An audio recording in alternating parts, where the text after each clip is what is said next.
చరిత్రలో నేను ఒక జాతీయకట్టుగా మన పాలన కొనసాగాలి. ఈ సంవత్సరం మంచి వర్షాలతో మీరు ఇచ్చినటువంటి చేయూత భరోసా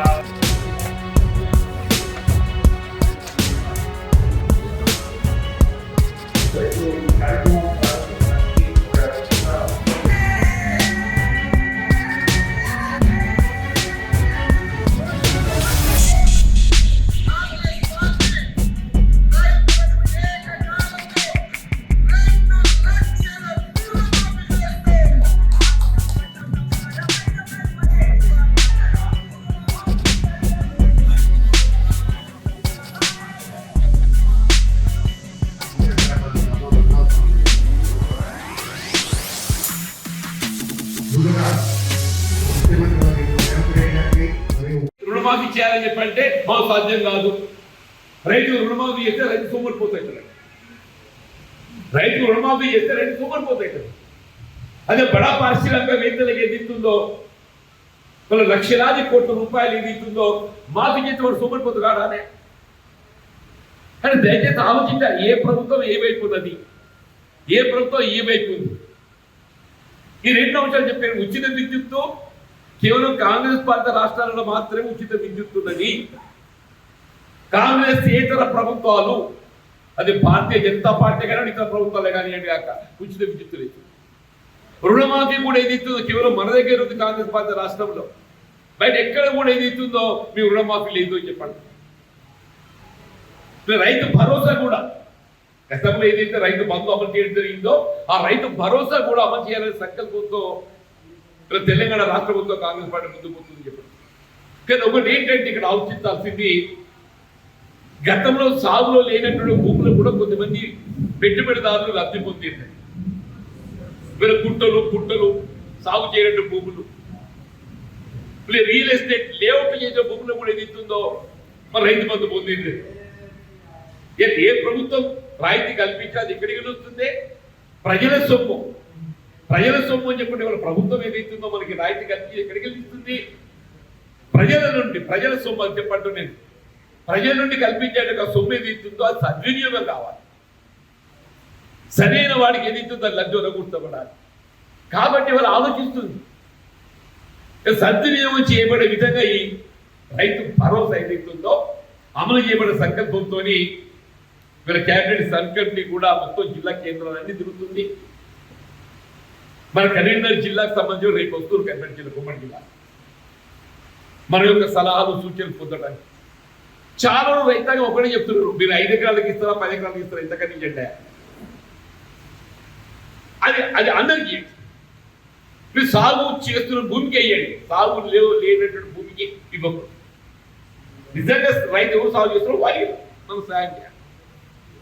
ఇది కూడా కేవలం కాంగ్రెస్ పార్టీ రాష్ట్రంలో ఇక్కడ మన దగ్గర ఉంది అంటున్నాను.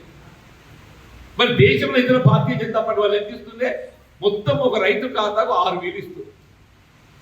రైతు ఖాతాకి ఎంత ఇస్తుందో 6,000 సంవత్సరానికి 2 పంటలు కలిపి. ఇప్పుడు 7,500 2 పంటలు కంటే 15,000 అవుతుంది ఎకరాలు. 5 ఎకరాలు ఉన్నోడికి ఇస్తే ఎంత అవుతుంది? 15,000 × 5 75,000 అవుతుంది. 5 ఎకరాలు ఉన్నవాడికి ఏది ఇస్తుందో రేపు రైతు భరోసా కల్పిస్తే 15,000 × 2 లక్షలు అమలవుతుందని చెప్పి అనుకుంటే మన దగ్గర కూడా పరిస్థితి వేరే ఉంటుంది అనుకుంటా. అప్పుడు అందరికీ ఇది వస్తుందా పోతుందా అనుమానం ఉండలేకపోయింది. కానీ ఇవాళ కార్యరూపం అయిపోయింది. అంటే కాంగ్రెస్ పట్ల ఒక విశ్వసనీయత పెరిగిపోతుంది. రైతాంగంతో కూడా రైతు కూలీలు కూడా చెప్పండి. మీరు రైతు కూలీలకు ఎదుగుతున్న జాతీయ మీరు గ్రామీణ ఉపాధి హామీ పథకం ఉన్నది. ఒకసారి మనం జాబ్ మనం ఎన్రోల్ చేసుకుంటే ఈ ప్రభుత్వాన్ని పనిచేపేట బాధ్యత చేపడుతుందని చెప్పండి. ఇది ఆరంభంగా చేసింది ఎవరు? కాంగ్రెస్ పార్టీ అని చెప్పండి. దయచేసి ఇంత మంచి కార్యక్రమం వీక్షించేటువంటి ఒక అవకాశం మనం అల్లీపూర్ రైతాంగంతో కలవడం నా అదృష్టంగా పడిపోయింది. మన రాయకల్ మండల్లో దాదాపు 2,800 మంది రైతాంగానికి ఈ మొదటి విడత ₹1,00,000 రుణమాఫీ లభించింది. 2,839 ఎంతమందికి ఇచ్చింది. దాని వల్ల అల్లీపూర్లో 416. మన అల్లిపూర్లోనే 416 అని చెప్పి అంటున్నాను. మొత్తం మండలం లోపల రాయకల్ మండలం 2800 మందికి లబ్ధులు పుట్ట highest beneficiaries from Allipur village అని చెప్పి అంటున్నాను.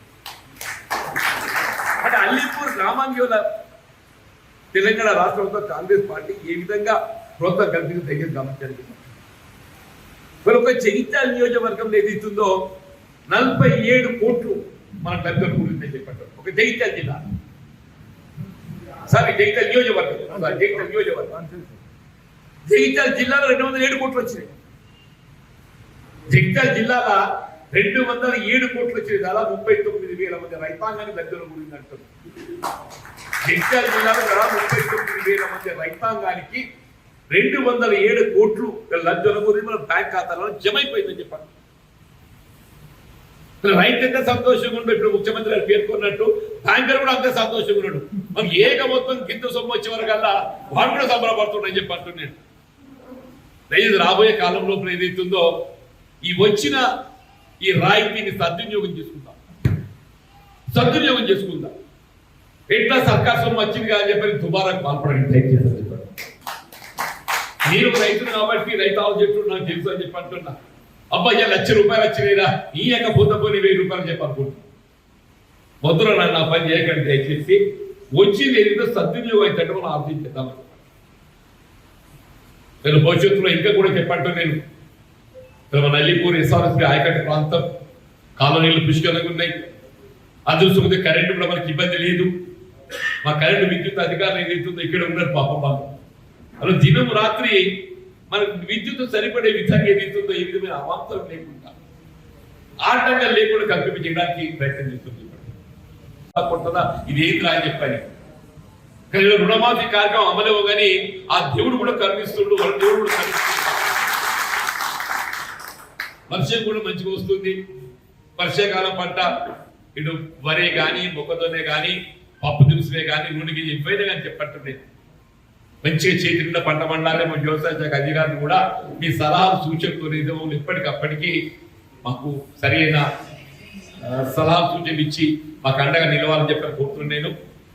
మరొక్కసారి ఈనాటి ఈ రుణమాఫీ సంబరాల సందర్భంగా రాష్ట్ర ప్రభుత్వం ఏర్పాటు చేసినటువంటి యొక్క ఈ వీడియో కాన్ఫరెన్స్ ప్రత్యక్షంగా ముఖ్యమంత్రి గారి ప్రసంగాన్ని వీక్షించేటువంటి అవకాశం మా అల్లిపూర్ రైతులతో పొందినందుకు నేను ఒక రైతు బిడ్డగా, ఒక ప్రజాప్రతినిధి కాదు, ఒక రైతు బిడ్డ, నేను స్వయంగా రైతులే చెప్పట్టు. నాకు 14 ఎకరాల పొలం ఉందో రవి. నేను అంటూ నిన్నదాకా అనుమానం ఉంటే వేయాలన్నా ఏమైతుంది కాలం కొట్టురా చెప్పాను. సగమే నారు పోసి 6 ఎకరాలు పోసి 6 ఎకరాలు ఆపబోయని చెప్పాను నేను. కానీ ఏదో చూసినాక ధైర్యం వస్తుంది. ఇంకా 6 ఎకరాలు కూడా పోతా, 12 ఎకరాలు పండిస్తా. అది కూడా సన్నవాటిలో పోతున్నాయి. అది కూడా సన్నవాటిలో పోతున్నాయి చెప్పండి నేను కూడా. ఎందుకంటే వినియోగం అది ఉపయోగపడాలని చెప్పి సన్నవాటిలో పోతున్నా. దయచేసి మీ వ్యవసాయ శాఖ అధికారులకు రాయకల్గా పరుగా కాకుండా మీ జగిత్యాల విభాగానికి కూడా మీ వాళ్ళు కూడా చెప్పి నాకు కూడా సలహా సూచనలు ఇవ్వని చెప్పని మరి వాళ్ళే కదని అసలు కోరుతూ మరొకసారి సోదర రైతాంగానికి అందరికీ హృదయపూర్వకంగా మరి ఇంత మంచి కార్యక్రమం అమలు జరుగుతున్నందుకు అందరికీ శుభాభివందనలు తెలియజేస్తూ ఈ దినం మనకి ఎప్పటికీ గుర్తుండాలి. మొత్తం దేశ చరిత్రలోనే సువర్ణాక్షరాలతో లిఖింపబడే ఒక దినం ఇది చెప్పండి.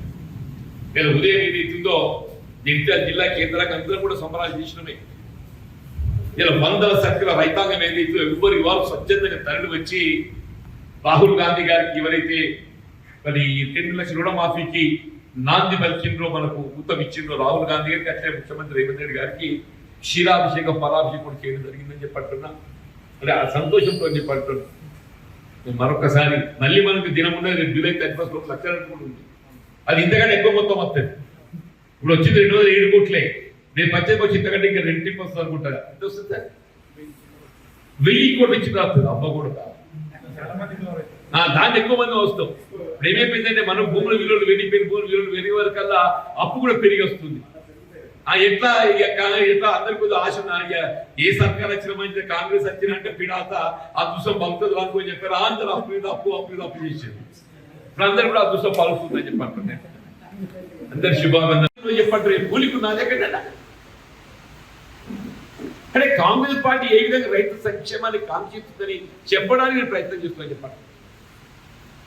అట్లాగే వీళ్ళ కనీస మద్దతు ధర అనేది ఏదైతుందో కొంతమంది గిట్టుబాటు కావడం లేదు. పెట్టుబడులు పెరిగిపోయినాయి. పెరిగిన పెట్టుబడికి అనుగుణంగా ఏదైతుందో మద్దతు ధర పెరగడం లేదు. మన రైతు గిట్టుబాటు కావాలి. మద్దతు ధరకు అదనంగా ఏదైతుందో మన ప్రభుత్వం కొంత ప్రోత్సాహం ఇవ్వాలి. ఆ ప్రోత్సాహం కూడా ఏదైతుందో వినియోగదారుని కూడా ఉపయోగపడాలి. వినియోగదారులు ఉపయోగపడాలి. మన ప్రభుత్వం ఏదైతుందో పౌర సరఫరా శాఖతో ఏదైతుందో నిత్యావసర వస్తువులు మనకు పంపిణీ చేస్తుంది. తెల్ల బియ్యం కార్డు మీద ఏమైపోయిందా, బియ్యం వస్తున్నాయి, తినడానికి ఎవరు కూడా దాన్ని అమలు చేయడం లేదు. ఈ వస్తువులు తీసుకుంటుండో ఇది తీసుకున్న తర్వాత బియ్యం ఏమైతుందో మనం తెలియదు కాదండి. ఇలా రైతు గురించి ఆలోచన చేయాలి, వినియోగదారుని గురించి కూడా ఆలోచన. మనం పండించే ఒక పంట అది వినియోగదారునికి అది అందింపజేయబడాలి. అది ఏదైతే కార్యరూపంలో ఏదైతుందో వినియోగింపబడాలి.